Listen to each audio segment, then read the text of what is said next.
بسم اللہ الرحمن الرحیم۔ ایک بادشاہ نے دو آدمیوں کو بلایا، ایک حاسد تھا اور دوسرا لالچی۔ بادشاہ نے کہا تم دونوں میں سے جو بھی مجھ سے کچھ مانگے گا میں اسے وہ دے دوں گا، لیکن شرط یہ ہے کہ دوسرے آدمی کو اس سے ڈبل ملے گا۔ لالچی آدمی خاموش ہو گیا کیونکہ وہ نہیں چاہتا تھا کہ جو اسے ملے اس کا ڈبل اس کے ساتھی کو ملے۔ حاسد آدمی تڑپ اٹھا، اس سے یہ برداشت نہ ہوا کہ اس کے ساتھی کو اس سے زیادہ ملے۔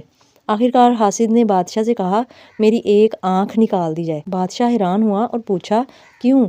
اس نے جواب دیا تاکہ میرے بدلے میں اس دوسرے شخص کی دونوں آنکھیں نکال دی جائے۔ تو جناب سبق یہ ملتا ہے اس کہانی سے ہمیں کہ حاسد انسان آپ کو نقصان پہنچانے کے لیے اپنا بڑا نقصان کرنے کو بھی تیار ہو جاتا ہے۔ اس کا مقصد اپنی ترقی نہیں ہوتا بلکہ آپ کا فال ہوتا ہے، یعنی آپ کی بربادی ہوتا ہے۔ السلام علیکم مائی ڈیئر کوئنس، کیسی ہیں آپ سبھی لوگ؟ امید ہے خیریت سے ہوں گی اور اللہ تعالیٰ کی نعمتوں رحمتوں اور برکتوں کو خوب انجوائے کر رہی ہوں گی۔ الحمدللہ میں بھی بالکل ٹھیک ٹھاک ہوں اور ہر حال میں اللہ پاک کی بہت زیادہ شکر گزار ہوں۔ تو جناب الحمدللہ میں اب پہلے سے کافی بہتر ہوں اور بچے بھی ماشاءاللہ سے بہتری کی طرف آ رہے ہیں۔ آپ سب بہنوں کا بہت شکریہ جنہوں نے میرے لیے اتنی اچھی بیسٹ وشز بھیجی اور میرے لیے دعائیں کی۔ میں آپ سب کو بہت دل سے تھینک یو کرتی ہوں۔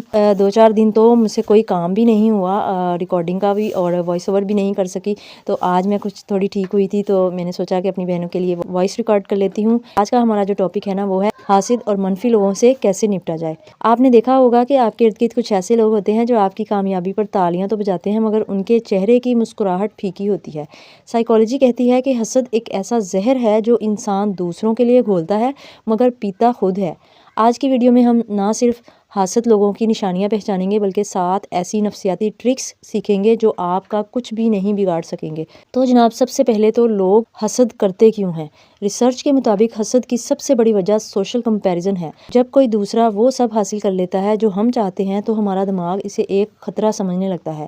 مثال کے طور پر آپ نے ایک نئی گاڑی لی ہے تو آپ کا دوست کہتا ہے کہ یار اس کا ماڈل تو پرانا ہو گیا ہے۔ وہ دراصل گاڑی کی برائی نہیں کر رہا بلکہ اپنی محرومی کو چھپا رہا ہے۔ اسی طرح سے فار ایگزامپل اگر آپ کوئی سوٹ خرید کر آپ اپنی کسی حاسد دوست کو دکھاتی ہیں تو وہ کہے گی کہ سوٹ تو اچھا ہے، کلر بھی اچھا ہے لیکن کپڑا کچھ ٹھیک نہیں ہے۔ مطلب ان کا مقصد ہی آپ کا دل توڑنا ہوتا ہے اور آپ کا دل پریشان کرنا ہوتا ہے۔ یہ لوگ آپ کی تعریف ایسے کریں گے کہ آپ کو سمجھ ہی نہیں آئے گا کہ شکریہ ادا کریں کہ برا مانیں۔ مثال کے طور پر آپ کی جاب تو بہت اچھی ہے، ویسے سنا ہے کہ اس کمپنی کے لوگ زیادہ ٹکتے نہیں ہیں۔ یہ دراصل آپ کی خوشی میں شک کا بیج بو رہے ہوتے ہیں تاکہ آپ کی خوشی غارت کر سکیں اور آپ کو وہ خوشی کا جو مزہ ہے وہ چکھنے نہ دیں۔ دوسری نشانی ہوتی ہے آپ کی کامیابی کو اتفاق قرار دینا۔ نفسیات کے مطابق جب کوئی آپ کی محنت کو ماننے سے انکار کرتا ہے تو وہ دراصل اپنی نااہلی کو جسٹیفائی کر رہا ہوتا ہے۔ وہ خود کو یقین دلاتا ہے کہ میں ناکام اس لیے ہوں کیونکہ میری قسمت خراب تھی اور وہ کامیاب اس لیے ہے کیونکہ اس کی قسمت اچھی تھی۔ تیسری بڑی نشانی ہوتی ہے خاموشی کا ہتھیار۔ جب آپ کوئی بڑی کامیابی حاصل کرتے ہیں تو حاسد شخص اچانک غائب ہو جاتا ہے یا آپ سے بات کرنا کم کر دیتا ہے۔ وہ آپ کو اگنور کر کے یہ جتانا چاہتا ہے کہ آپ کی کامیابی کی کوئی اہمیت ہی نہیں ہے۔ تو چلیں اب دیکھ لیتے ہیں کہ اس طرح کے حاسد لوگوں سے آپ نے بچنا کس طرح سے ہے۔ سب سے پہلی ٹپ ہے اپنے جیت کو چھپانا سیکھیں۔ آپ کی ہر خوشی سوشل میڈیا یا ہر رشتہ دار کے لیے نہیں ہوتی۔ جب آپ اپنی کامیابی کا شور مچاتے ہیں تو آپ انجانے میں حاسد لوگوں کو دعوت دے رہے ہوتے ہیں کہ وہ آپ پر وار کریں۔ اپنی منزل پر پہنچنے تک اپنا راستہ خفیہ رکھیں۔ دوسری ٹپ ہے گرے راک میتھڈ۔ گرے راک میتھڈ کا مطلب ہے کہ اگر کوئی آپ کو طنز سے اکسانے کی کوشش کرے تو اسے ہاں ہوں ٹھیک ہے جیسے مختصر جواب دیں۔ جب آپ جذباتی رد عمل نہیں دیتے تو حاسد انسان کو وہ خوراک نہیں ملتی جس کی اسے تلاش ہوتی ہے اور وہ بور ہو کر پیچھے ہٹ جاتا ہے۔ تیسری ٹپ یہ ہے کہ آپ انہیں ہمدردی دکھائیں، غصہ نہیں۔ یہ سب سے مشکل مگر طاقتور ٹرک ہے۔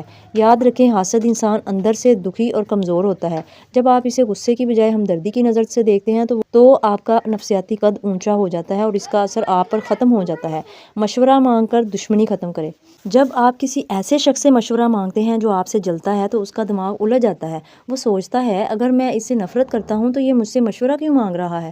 اکثر اوقات یہ عمل آپ کے دشمن کو خاموش دوستی یا کم از کم امن میں تبدیل کر دیتا ہے۔ ٹپ نمبر 5 ہے اپنی باؤنڈریز واضح کریں۔ شائستگی کا مطلب کمزوری نہیں ہے۔ اگر کوئی بار بار آپ کی حد پار کرے تو اسے صاف لفظوں میں بتائیں کہ مجھے یہ بات پسند نہیں آئی۔ حاسد لوگ اکثر بزدل ہوتے ہیں، جب انہیں یہ پتہ چلتا ہے نا کہ آپ خاموش نہیں رہیں گے تو پھر وہ خود ہی پیچھے ہٹ جاتے ہیں۔ دنیا کا کوئی بھی انسان آپ کا راستہ نہیں روک سکتا جب تک آپ خود ہمت نہ ہار دیں۔ حاسد لوگوں کو ایک سگنل سمجھیں کہ آپ زندگی میں آگے بڑھ رہے ہیں۔ سورج جتنا تیز چمکتا ہے سائے اتنے ہی گہرے ہوتے ہیں۔ اچھا، سب سے زیادہ تکلیف دہ جو ہوتا ہے نا وہ فیملی ممبرز کا حسد ہوتا ہے، کیونکہ آپ ان سے رشتہ بھی نہیں توڑ سکتے اور نہ ہی انہیں مکمل طور پر آپ نظر انداز کر سکتے ہیں۔ جب اپنے ہی لوگ آپ کی خوشی پر ناخوش ہوں تو وہاں عام نفسیاتی ٹرکس کے ساتھ ساتھ جذباتی ذہانت کی بھی ضرورت ہوتی ہے۔ اس صورت میں جب اپنے ہی آپ سے حسد کرنے لگے تو پھر آپ کو کیا کرنا چاہیے؟ سب سے پہلے تو آپ صورتحال کو سمجھیں۔ سب سے پہلے یہ سمجھنا ضروری ہے کہ فیملی میں حسد اکثر کمپٹیشن کی وجہ سے ہوتا ہے۔ والدین کا دو بچوں میں موازنہ کرنا یا رشتہ داروں کا اپنی اولاد کی کامیابی کو آپ کی کامیابی سے تولنا اس کی بنیاد بنتا ہے۔ وہ آپ سے نفرت نہیں کرتے، وہ دراصل اپنی محرومی سے ڈرتے ہیں۔ دوسرا طریقہ ہے نفسیاتی حکمت عملی۔ خوشیوں کو ڈاؤن پلے کریں۔ اگر آپ کو پتہ ہے کہ آپ کی کسی کامیابی، مثلا نئی جاب، مہنگا فون یا سیر و تفریح وغیرہ سے گھر کے کسی فرد کو تکلیف ہو رہی ہے تو اس کا ذکر بہت زیادہ بڑھا چڑھا کر کریں ہی نہ، اسے ایک عام سی بات بنا کر پیش کریں تاکہ اس کے اندر احساس کمتری پیدا نہ ہو۔ مثال کے طور پر، ہاں بس اللہ کا شکر ہے جاب مل گئی، بس محنت بہت کرنی پڑے گی، بجائے اس کے کہ آپ صرف تنخواہ اور مراعات کا ذکر کرتے رہیں اور کہیں کہ یہ تو جاب بہت اچھی ہے، اس میں تو یہ ریلیف مل رہا ہے۔ ایک اور طریقہ ہوتا ہے انہیں کریڈٹ دے دیں۔ تھوڑا سا ان کو نا حاسد فیملی ممبرز کو اپنی کامیابی میں تھوڑا سا حصہ دار بنا لیں۔ اگر آپ کامیاب ہوئے ہیں تو ان سے کہیں آپ کی دعاؤں کا نتیجہ ہے، یا آپ نے اس دن جو مشورہ دیا تھا نا وہ بڑا کام آیا۔ جب انہیں یہ لگے گا کہ آپ کی کامیابی میں ان کا بھی ہاتھ ہے تو وہ ان کی جلن فخر میں تبدیل ہو جاتی ہے اور وہ آپ کو نظر بھی نہیں لگا سکتے۔ اور اگلا طریقہ ہے ان کی تعریف کریں۔ فیملی میں حسد تب بڑھتا ہے جب کسی کو لگتا ہے کہ اسے نظر انداز کیا جا رہا ہے۔ کچھ رشتے ایسے ہوتے ہیں کہ جن کو آپ نہ چھوڑ سکتے ہیں، نہ نظر انداز کر سکتے ہیں اور نہ ان سے جان چھڑا سکتے ہیں، تو آپ جان بوجھ کر ان کی کسی خوبی کی تعریف کر دیں اور ان سے مشورہ مانگ لیں تاکہ انہیں اپنی اہمیت کا احساس ہو جائے اور وہ آپ سے حسد نہ کریں۔ اگلا طریقہ ہے جذباتی دوری۔ رشتہ برقرار رکھیں، ملے جلیں، لیکن اپنے دل کے راز اور مستقبل کے منصوبے ان سے شیئر نہ کریں۔ اسے نفسیات میں لو انفارمیشن ڈائٹ کہتے ہیں، یعنی انہیں اتنی ہی معلومات دیں جتنی ضروری ہو تاکہ وہ آپ کے پلانز میں رکاوٹ نہ ڈالیں۔ بعض لوگوں کی عادت ہوتی ہے کہ آپ اپنے سارے پلانز ان کو بتا دیتے ہیں، اسٹیٹس لگا دیتے ہیں۔ اگر آپ نے کہیں جانا ہے تو آپ ان کو بتائیں گے کہ ہم فلاں جگہ جا رہے ہیں۔ اور ایک آخری طریقہ ہوتا ہے جواب دینے سے گریز کریں، اوائڈ جسٹیفیکیشن۔ اگر کوئی رشتہ دار طنز کرے تو صفائیاں مت دیں، خاموشی سے مسکرا دیں اور بات بدل دیں۔ آپ کی خاموشی انہیں یہ پیغام دے گی کہ ان کا طنز آپ پر اثر انداز ہی نہیں ہوا۔ ایک چھوٹی سی مثال میں آپ کو دیتی ہوں۔ فرض کریں ایک گھر میں دو کزنز ہیں، ایک پڑھائی میں بہت اچھا ہے اور دوسرا پڑھ نہیں پایا۔ جب بھی پہلے کزن کی تعریف ہوتی ہے دوسرے کو غصہ آتا ہے۔ یہاں پہلے کزن کو چاہیے کہ وہ اپنی تعریف خود کرنے کی بجائے دوسرے کزن کے ساتھ بیٹھ کر اس کے کسی شوق جیسے کرکٹ، آرٹ وغیرہ کی تعریف کر دے۔ جب آپ دوسروں کو سپیس دیتے ہیں تو حسد کی آگ ٹھنڈی ہونے لگتی ہے، اور اس آگ کو ٹھنڈا کرنا بہت ضروری ہوتا ہے، نہیں تو یہ آپ کے لائف میں بہت زیادہ پرابلمز کریٹ کرتی ہے۔ اور تو مائی ڈیئر کوئنز، آخر میں ایک بات یاد رکھیں کہ فیملی میں حسد کا مقابلہ نفرت سے نہیں بلکہ خاموشی اور حکمت سے کیا جاتا ہے۔ آپ ان کے رویے کو بدل نہیں سکتے، لیکن آپ اپنے رد عمل کو کنٹرول کر سکتے ہیں۔ اپنے کردار کو اتنا اونچا کریں کہ ان کا حسد آپ کی شخصیت کو داغدار نہ کر سکے۔ اور دوسری بات کہ سورۃ فلق کی آخری آیات میں ہے وَمِن شَرِّ حاسد اذا حسد، اور میں پناہ مانگتا ہوں حاسد کے شر سے جب وہ حسد کرے۔ یعنی اللہ نے ہمیں خود سکھایا ہے کہ حاسد کے شر سے بچنے کی دعا مانگے، یعنی یہ ایک حقیقت ہے جس سے بچنا ضروری ہے۔ نبی کریم صلی اللہ علیہ وآلہ وسلم کا فرمان عالی شان ہے کہ حسد سے بچو، کیونکہ حسد نیکیوں کو اس طرح کھا جاتی ہے جس طرح سے آگ لکڑی کو کھا جاتی ہے۔ یہ حدیث بتاتی ہے کہ حسد کرنے والا سب سے پہلے اپنا خود کا نقصان کرتا ہے، اس کی ذہنی سکون اور نیکیاں سب ختم ہو جاتا ہے۔ حاسد کا علاج آپ کے پاس نہیں ہے، حاسد کے اپنے پاس ہوتا ہے۔ آپ کی ذمہ داری صرف اتنی ہوتی ہے کہ آپ اپنی حفاظت کریں اور اپنے دل کو دوسروں کے لیے صاف کریں۔